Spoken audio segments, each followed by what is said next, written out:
Bonjour, je vous propose de vous montrer une distribution sur les modèles Audi A3, S3 des années 2007, là les modèles 8P. La pièce que je viens de montrer, c'est le support moteur qui est une tannée à retirer. Quand vous avez tout enlevé là, qu'il vous reste que ça, c'est monté en gros côté distrib. C'est une horreur, il faut lever le moteur, il faut vraiment pas hésiter à vraiment bien lever le moteur quasiment jusqu'à ce que le couvre-culasse touche presque la baie et vous pouvez le sortir par le haut. La dock Elsa Win, si vous l'utilisez, c'est pas très clair, il parle de passer par le bas, après de passer par le haut. Vous pouvez l'enlever par le haut, no stress. Là, c'est l'ancienne distrib qu'on voit, hein, je viens de la démonter. Donc le modèle pour information, c'est une Audi S3, bloc c'est BHZ EA113. Elle est de 2007, elle a 177 000 km.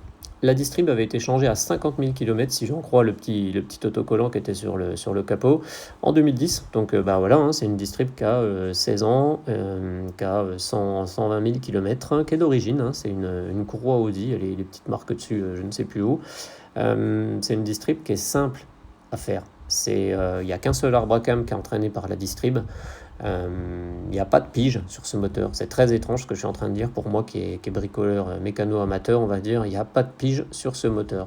Vous avez des marques qui sont, c'est bizarre aussi, qui sont sur les caches distrib. Donc en fait, la marque pour le vilebrequin en bas, c'est avec la poulie damper qui est encore posée. Vous avez une marque sur le cache, donc là on voit pas le cache, hein, mais pour le calage.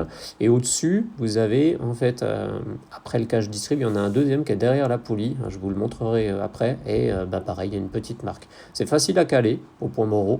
C'est facile à vérifier. Même si avec la position du moteur, on n'est pas pile poil en face des marques. Mais en gros, c'est simple. Et surtout, n'ayez pas peur. Votre moteur va pas bouger en mettant la distrib, en l'enlevant, même si, moi c'était ma grande peur, hein, même s'il n'y a pas de pige, vous inquiétez pas. Ça c'est l'ancien galet tendeur et ça c'est le nouveau. Je vous le montre parce que la différence elle est ici. Dans Elsa Win, on nous demande de mettre cette petite partie verte pile poil en plein milieu de l'ergot pour être à la bonne tension. Sur l'ancienne, hein, elle était comme ça. Alors est-ce que c'est le mécano de l'époque qui l'avait mis comme ça ou est-ce que c'est avec les années qu'elle s'est étendue? Je ne sais pas. En tous les cas, voilà, moi je l'ai remise comme ça, ici. Là, c'est la nouvelle distrib qui est posée. Je vais mettre sur pause, hop, pour vous montrer. Donc le marquage, il est là. Vous voyez, ôté avec la flèche.